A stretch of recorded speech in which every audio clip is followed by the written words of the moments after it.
everything is always absent in intrinsic spaciousness, released or unreleased.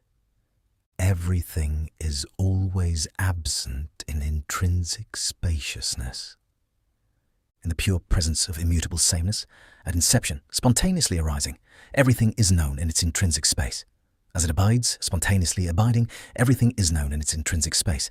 And at dissolution, spontaneously dissolving, everything is known in its intrinsic space. In pure presence unchanging and unelaborated, everything arising arises in the now. Everything abiding abides in the now. Everything dissolving is released in the now, and its nature is like the sky. Coincident arising, abiding and release are an uninterrupted flow. No break in the arising and dissolving is possible. In an unbroken stream, cause and effect are inseparable. And because causality is inoperable, the abyss of samsara is crossed, and if the abyss is traversed, downfall is avoided. The matrix of Kuntuzangpo is the unvarying now. The matrix of Vajrasattva is incapable of alteration or sublimation. Simple recognition of the nature of being is labeled Buddha. With that realization, nothing to adopt or abandon, everything is smoothed into its unique reality. On the Isle of Gold, all things must be gold. Where there are no parameters, no limitations. Deviation is impossible, and veils are transparent. So in luminous mind, no downfall possible. The three dimensions are spontaneously, effortlessly complete. And the phrase unimaginable and inexpressible, a mere figure of speech.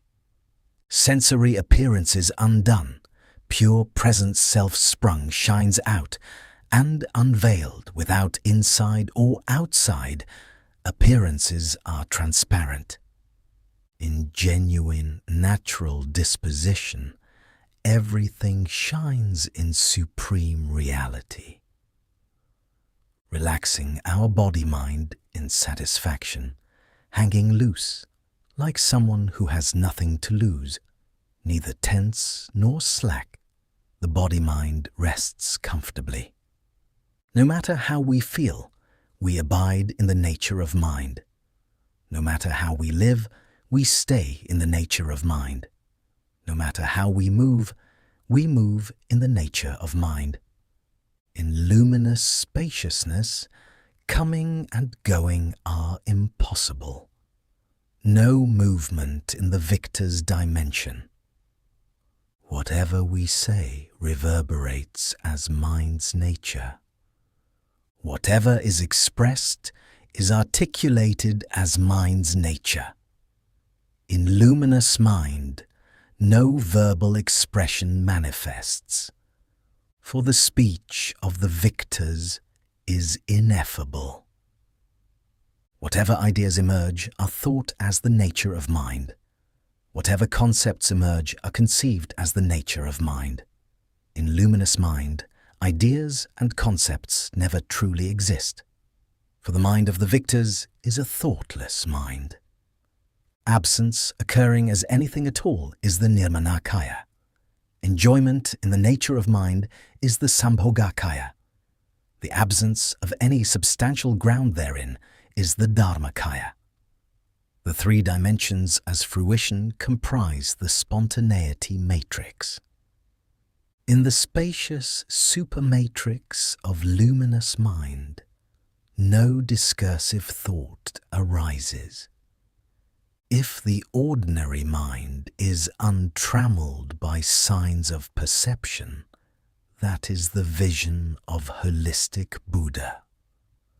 Luminosity, in essence, like the spacious vault of the sky, without thought or concept, is the supreme meditation. Luminosity, in essence, like the spacious vault of the sky. Without thought or concept is the supreme meditation. Nothing but our own nature, unmoving and uncontrived. Without mentation, nothing at all generated in the mind. That is reality, naturally disposed. Nothing changing in time. The supreme meditation where the movement of thought ceases. Whatever rests in that intrinsic nature is sacred, fearless mind. It is holistic Buddha, free of all attributes. It is unmoving spaciousness that equalizes all reifying concepts. It is the victor's vision matrix, the supreme expanse of our being. Abandoning the chains of fabricated body-mind in unfeigned relaxation, regardless of any stirring thought forms. When we sit in the ground of being and stay in that reality, everything is the vast all-good vision matrix. Free of the stress of compulsive give and take, we are uninhibited, naturally disposed in our very being. The matrix, without parameters, is a still all-pervasive smoothness, and all thought forms subsiding by themselves into themselves. That is Vajrasattva's skylike vision. If we are undistracted from the authentic matrix of luminous mind, though we engage with the mental field, that is also reality. But if that reality is adulterated by any compulsiveness, although the matrix is thought-free and spacious like the sky, we are caught in a cage of reified concepts. We may meditate continuously in that way, but it is mere trance. And trance, said Sakyamuni, is similar to the meditation of the gods. So it is crucial that mind is undistracted and without motivation, remaining in its natural disposition, transcending goal orientation. Since self-sprung awareness in the now is zero-dimensional, no thing or goal or ideal is ever indicated therein, for all mental elaboration has naturally collapsed.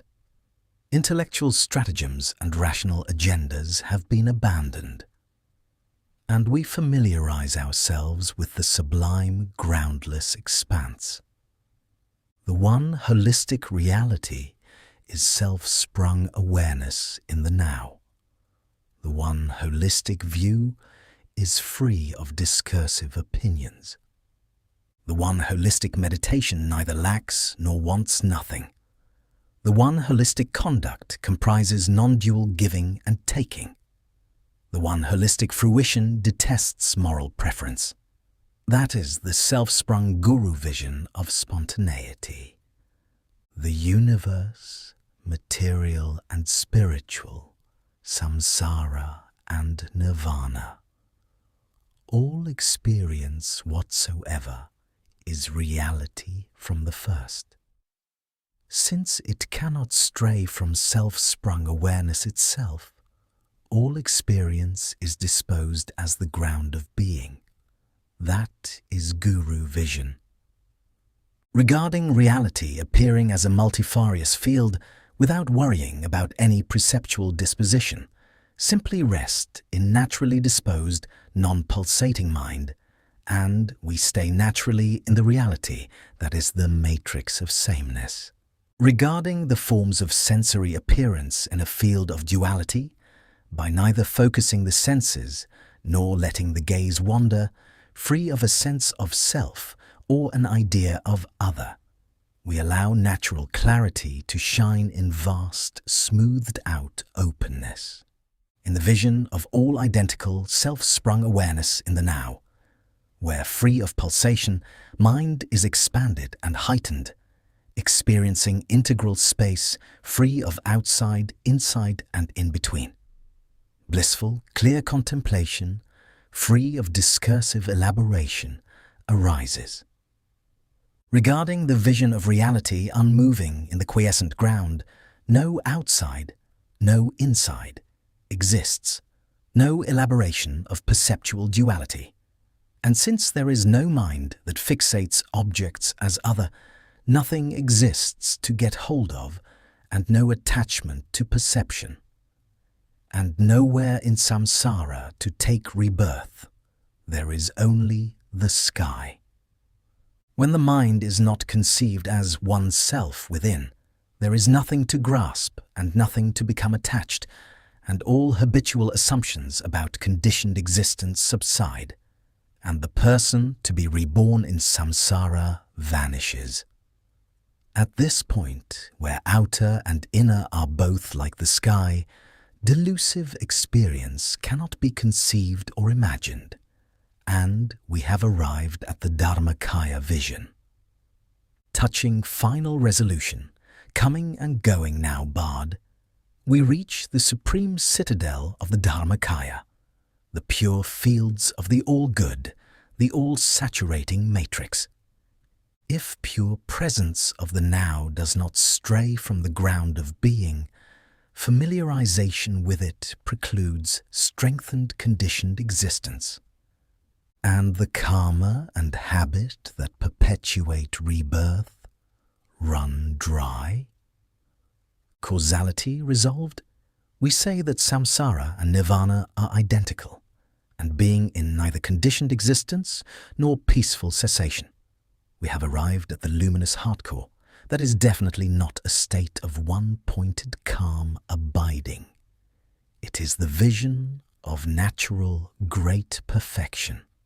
When we vacillate, losing the essential grounded space, the intellectual mind at work becomes samsara itself, involving causal concatenation that precludes resolution, and inevitably we fall lower and lower.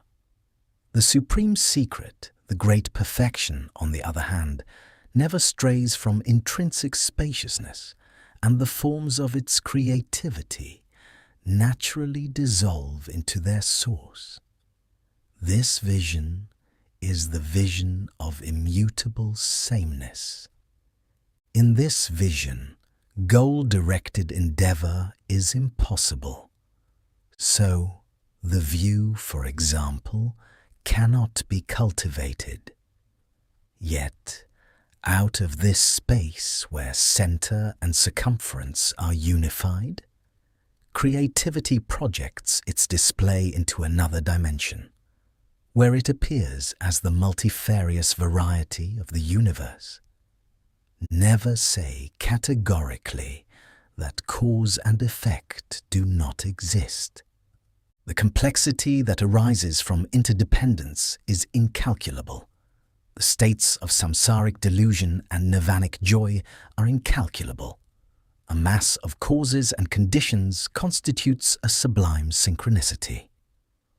When we identify our authentic nature, nothing can be said. Likewise, taking authenticity as the path wholly committed, knowing it only in moments of unimaged non-conceptual vision, consumed by it, we are completely, transparently naked. In this supermatrix, afflictive emotion, karma and habit create apparitional games of magical illusion. To be free of that, please, we resolve causality. Our method is supreme. Never, never stray from the vision of reality and cherish the excluded middle. That is the crux of my heartfelt advice.